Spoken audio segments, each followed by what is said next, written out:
From Chicago's Can TV, a look at the week's events is reported in the newspapers, in the blogs and online, and on radio and TV. This is Chicago Newsroom. Hi again. Welcome to the show. It's our final Chicago Newsroom of 2012. So much has happened in Chicago this past year, but no part of the news was more tumultuous than the world of organized labor. And our neoliberal mayor has continued squeezing labor every way he can, and in at least one case, the teachers, labor pushed back in a pretty vigorous and publicly supported way. After making initial threats, I guess you'd call them, the administration ended up coming to terms with the people who drive the buses and the L's. But it's anybody's guess what's going to happen when the police and the fire contracts come into full focus next year. And that's just not taking into account either all the cleaning staffs at O'Hare, who just lost as many as 400 union positions, and whose workers have claimed anyway that they'll have their work hours reduced so that they won't get full-time benefits. And on the national scene, let's not forget that we just saw the right-to-work legislation, so-called, and that was enacted in Michigan. So there's a lot to talk about on the national scene, as well as a kind of I would say a sort of a resigned acceptance of the idea that the era of collective bargaining might be over. So what to make of organized labor? Well, in Chicago, there's only one guy to talk to, and we thought we'd end 2012 in an extended conversation with the University of Illinois' own Bob Bruno. Bob, thank you for coming back to the show. Glad to have you back on. It's a pleasure to be invited. So a little bit of a formal way of getting us into the conversation, but it has been an amazing year for organized labor. I would say good and bad, right? Well, yeah, the record is, of course, mixed. On the very positive high note, you have the just incredible story of the Chicago Teachers Union. And as you noted, the support that they garnered from the public. But at the same time, you have this terrible fight that Governor Quinn is having with the state's public employee union. Ask me, you have these stories in the city of Chicago involving different public sector workers. And then, of course, you had this difficult contract settlement after a month-long strike at Caterpillar. That led to a very, very difficult and unsettling agreement. And then, of course, we now see right to work passing, not just in Michigan this past year, but we see Indiana. It must really pain you to actually use the term right to work. That's right. I wish I could just wipe my brain free of the terminology. It's a misnomer. It's an abuse of the English language. It's really cover not just for union busting, but for an attack on working class Americans, and really attack on the democratic process. So it's good to have good skilled workers always available whenever you need them. And right to work certainly pushes back against, I think, all of the what we value as Americans. So we've got stories just all over the map. I do want to talk about the CTU, because that is obviously the sort of the most obvious story of the year. But I think we ought to start in some other places. I am particularly animated, I think, by this by the O'Hare workers. This is the case in which we talked about this on the last couple of editions of our show, but in my name as a citizen of the city of Chicago, my government is working with a company that is questionable in many ways, but among other things, has apparently maneuvered the situation so that the people who are now cleaning the world's busiest airport, or at least one of them, they're not getting benefits. Their salaries have been reduced, and the savings to me as a taxpayer, I don't think it's going to be 11 cents a year. I'm sure it's not even that. Yeah. So it's deeply disturbing, not only because you have a group of workers who now may not have jobs, or if they are able to reapply for their jobs, stand to suffer wage loss and a cutback in working hours. And additionally, health care benefits. So you not only have the pain that those couple of hundred workers experience through no fault of their own, and of course during the Christmas season, but then there's the process. The fact that the city really uses a rather unsavory bidding process for determining who should bid on these contracts. What the city doesn't have and what they need and what progressive forces have called for is a responsible bidder ordinance. And this is not something highfalutin. I mean, it just sort of lays out just basic practices that we want good employers, we want best practices, we want only the best contractors working in a 21st century city, and then let them compete for this work. And within that would be a recognition that if a union is in place, that those workers would maintain their jobs, at least for a period of time, and that the employer would follow a set of practices. But in the city, this is not the practice, and the mayor seems indifferent to critiques about how the process unfolds. So, yes, we've got taxpayer dollars, essentially. We've got the investment of the city in cleaning these airports. But it's not being done in a way that gives anybody any great confidence that it's fair or it's just. And the outcome is just greater profits for a contractor who, as you say, may have some rather unsavory business connections. And it just causes people to lose faith in the political process. And this mayor said when he got in the office that he was actually going to do things differently. It's going to be more transparent. And I think people had thought maybe we'd see something better. Real disappointment. Well, and again, I don't want to spend too much time on this, but I do find that to be one of the aspects of privatization of public jobs that's really disturbing to me is that when let's see if I can explain this properly, but when a department that is not running very efficiently is reformed by the city agency and is made more efficient, then I as a taxpayer save taxpayer dollars because they're doing things more efficiently. When a company, when a function is outsourced to a private company and that private company squeezes the employees, I don't see any benefit from that. That company just simply makes more profit. Or in this case, the airlines will perhaps see a tiny little bit of increased or of reduced cost at O'Hare. But there's no societal benefit to this. And in fact, these are people whose the money that they're losing has a ripple effect all the way down the economy because they can't afford to buy the things that they had before. I mean, it just, the whole thing seems to me crazy.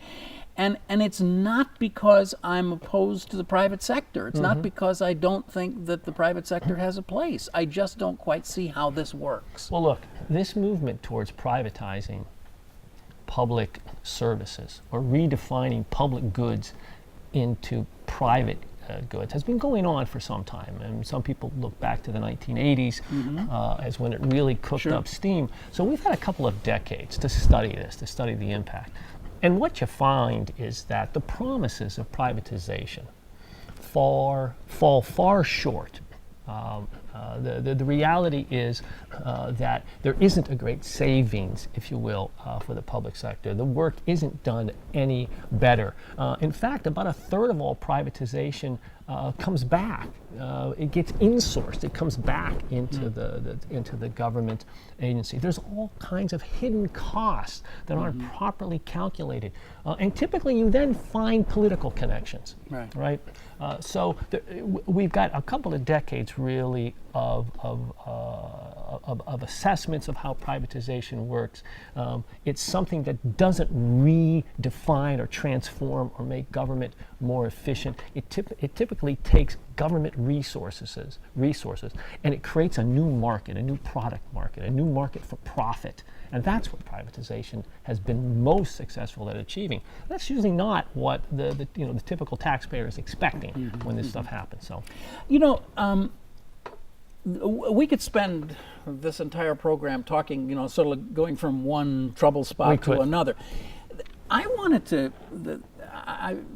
for weeks now, I've been looking forward to talking to you about this, because the thing that I really want to know from you is, do you perceive, as I do, that there's been a kind of a groundswell of, a change in public perception and public opinion about organized labor, and that it's been, maybe it's going back the other way, but right now it's been largely negative. It's largely been, these guys are greedy, they have ruined America, they have driven the cost of everything from cars and you name it up, and it's about time that they got what's been coming to them for a long time. I mean, I think that's kind of a majority view in America. Well, we know from large public opinion polling that really shortly after Obama took office, for the first time since we've been measuring this, that the negative opinions of the public actually exceeded the positive opinions of the public of organized labor. So the lines crossed for the first time, quite frankly. There's always been at least a majority, more than 50%, that had a favorable opinion of organized labor. Actually went up during the second Reagan term, actually went up, and then sort of moderated, but then fell a little bit when Obama took office. Now, what could explain that? It appears as if the auto bailout, if one is looking for a trigger, seemed to have created a more negative attitude, that unfortunately the failure of auto, and this gets translated into the failure of manufacturing, and this gets translated into big, lazy private sector, bad for the economy, is organized labor, that it was actually the workers and it was their contracts. And there really wasn't a very good job done pushing back against that narrative. So now you see the negatives increase. And then during this terrible recession, I mean the worst that we've seen since the Great Depression, people's fears are easy to exploit, and then this contrast between apparently a healthy public sector and public sector workers receiving a set of benefits that somehow seem tied inappropriately to political clout, right?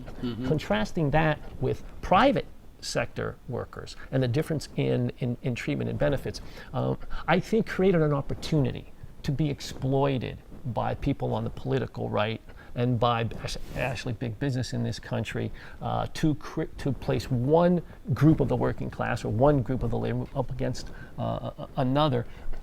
And that has led to, I think, a sensitivity to seeing labor as the problem. And if therefore we can weaken organized labor somehow, we can generate some sort of economic growth. It is a foolish, deeply misguided belief, but it is something that people on the political right have taken advantage of.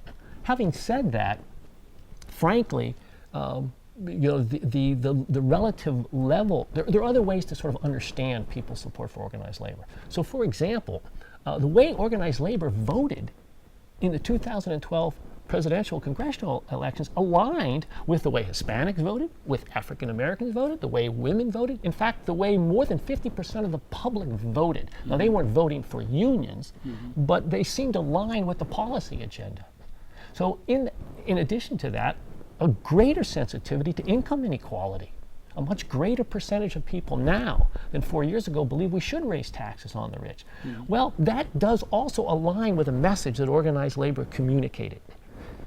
The problem seems to be that it's difficult for the general public to make the connection between collective bargaining and the broader public goods that define a prosperous America. They don't actually see how those connections really are made. And that's a difficult challenge for labor, and it's probably no more difficult now, than it was 10, 20, 30 years ago. There is an unfortunately widely held perception that the United States is in decline, certainly economically in decline, that our children will not have the same, just won't have the same benefits that their parents had. And partly, I think this is fueled by the recognition that there just simply aren't as many jobs. I mean, there just aren't as many jobs on the planet as there used to be, because automation is gradually taking them away, and there are more and more people on the planet, all of them, all now competing in a global sense. So that affects us in a huge way. But also a kind of a feeling that we were living for so long in this island bubble that we live in, where we were able to sell each other products and inflate our own importance and our own salaries, and that we did, there was a great deal of attention given to the idea that every car that GM manufactured had a, whatever it was, a $500 built-in, baked-in price tag for union benefits. Right. And that if you were not somebody who had those union benefits, then you were being hurt because they were somehow coming out of your pocket, and it was time for these guys to get their comeuppance. Yeah, and boy, nothing could be counter to the historical record. So when you look at the early 1940s to about the mid-1970s, and you look at all the economic indicators, and they're all up. They're all very positive. You see high productivity, you see reduced income inequality, you see poverty rates going down, you see average wages going up. When you do that, and corporate profitability at very high, when you map that onto unionization or union rates, you'll see that they track perfectly, so that as the country is getting stronger economically, there's a higher percentage of union members in the country. And for every one union member, there is another 3 or 4 or 5 non-union workers who are receiving the benefits. They're actually seeing a bump in their wages. In the United States, we've never been more than roughly 35% of the labor force. But at that number, along with a lot of other national and international conditions, not forgetting the state of the world after World War II, it was possible for organized labor to be this contributor to this powerful engine of middle-class growth. But what happens by the late 1970s? And it's important to note that it isn't just automation, it's not just the rebirth of Europe or the emergence of a China, but it's government policy, it's national policy in the US that deregulates markets, right? That attacks organized labor. And now what we see is we still see great profitability. We see great concentrations of wealth, but as the labor movement begins to fall, fewer workers in union as a percentage, weakening of collective bargaining agreements, you also see a corresponding shifting of wealth to a smaller and smaller percentage of people. And that creates the same kind of economic dynamics that was true in 1928 prior to the Great Depression. So you step back and you say, well, it's America in decline. Well, the truth is, it's public policy. It's public policy that's embraced austerity and shifted away from economic growth, and supporting the institutions that promote that, and that would be the labor movement. Why would this public policy evolve? What would be the origins of this public policy? I mean, it would seem to be so sort of self-explanatory. Well, you started in your nice intro mentioning a whole slew of things that have happened, negative things for the most part, and we noted right to work. Right at the very birth of the industrial labor movement in the 1930s was an immediate political and economic pushback to create this narrative, this anti-union ideology, and that's what it is, that would push back against what? Shifting some of the wealth to a more broad-based constituency. And so really from the 1930s forward, there has been this attack. Now there have been other forces that kept it in check. So we had a golden period, if you will, for a while. But by the time we got into the 1970s and the 1980s, really political forces and economic forces, the business community really understood that they needed to align with forces in Washington and state capitals to push back against an ever-growing and a strong labor movement. It's been part of the plan since the 1930s. It was right there from the very beginning, and it hasn't stopped. So no one should think that it just started in the 1970s and 1980s. But obviously some conditions did occur to make it a little bit more possible. Rising inflation in the 1970s, for example, people remember that.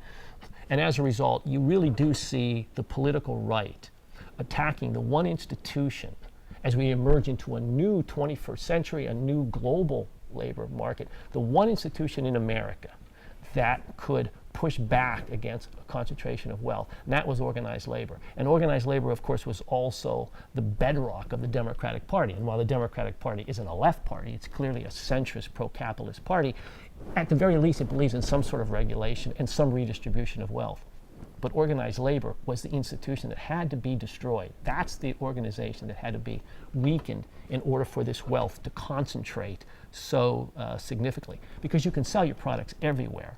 And America has still a large enough market that you can take advantage of the opportunities here. So quite frankly, when we get into the 70s and 80s, I think the conditions just ripen for that anti-union ideology to take force. And now we are seeing some terrible outcomes of that. And it probably hasn't spun itself through just yet. And if you dare to criticize that, then you're engaging in class warfare. And it's always, the interesting thing is that the Democratic Party and organized labor, when they act to redistribute wealth in a more just, fair way, when they try to grow that pie, they're accused of acting as class warriors.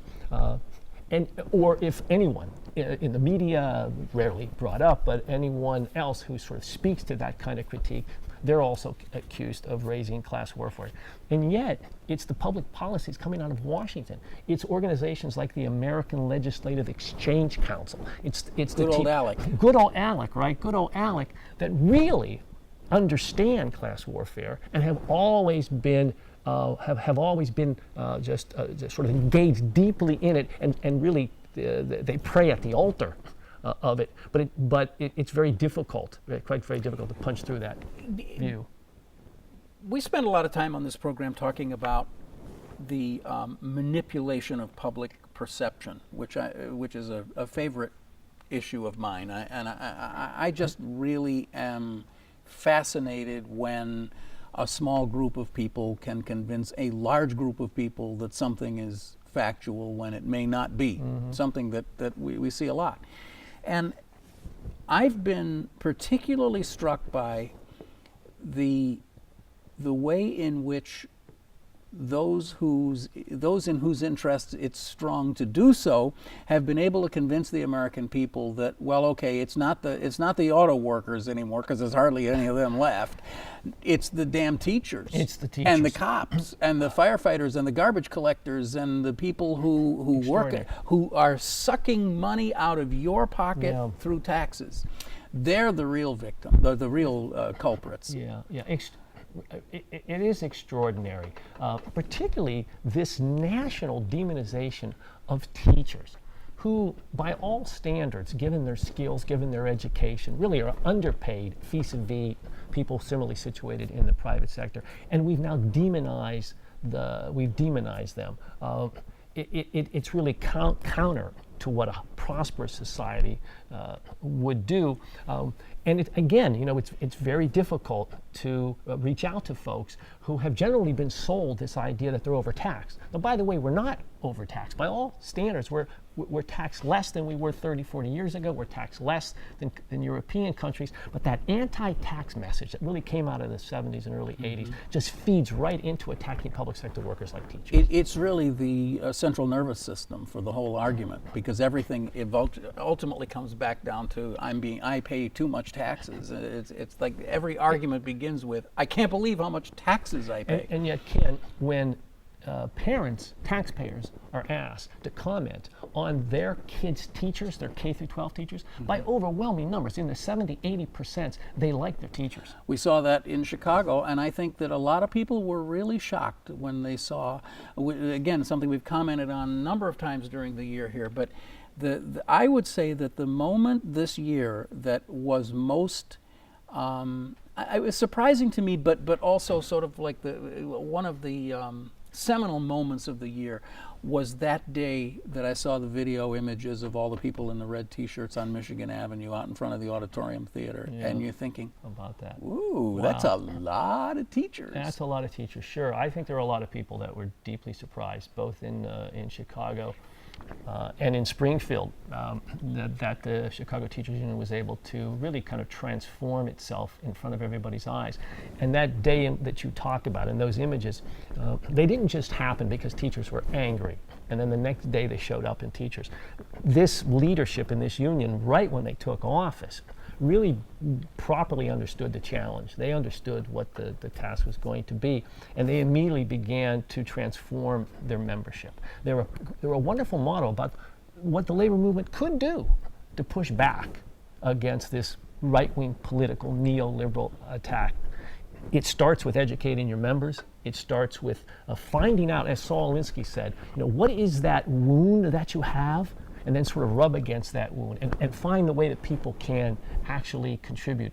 And so they not only built a relationship with their members in a way that previous leaderships of the teachers union hadn't done, and unfortunately too few unions have seen the reason to do.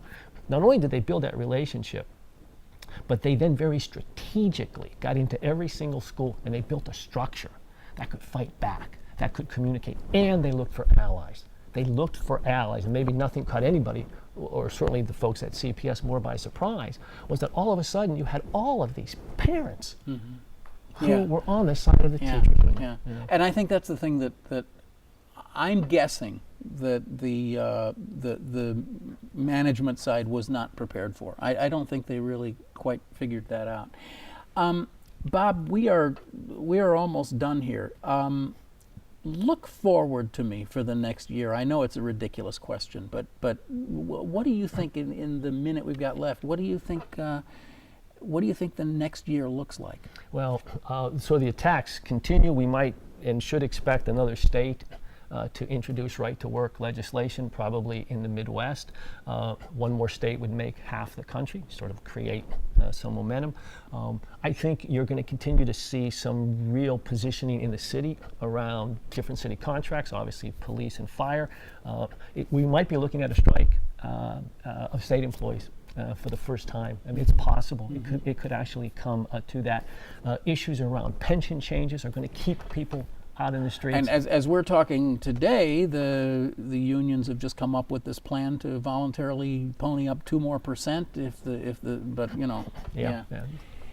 Well, where'd the year go? Yeah, I know. Where did the half hour go, right? I'm so sorry that I wish we had another half hour to just keep going on this, because there are so many interesting things to talk about. And we're the most dangerous show on television because we have a guest who just mentioned Saul Alinsky, right? I mean, can you believe it? I didn't even know that was legal anymore. I didn't think you could do that. Yeah, I'm sorry. Well, we may have to edit that out.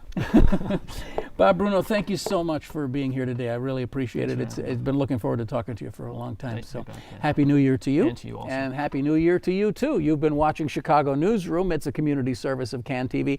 Really enjoyed doing the last year here, and we've got another year coming up, and I hope that you'll keep watching us. You can watch us right here at this address. You can watch the show anytime you like. You can also get the podcast. It's a video or audio podcast, so please do that too. I'm Ken Davis. Happy New Year. See you next year right here on Chicago Newsroom.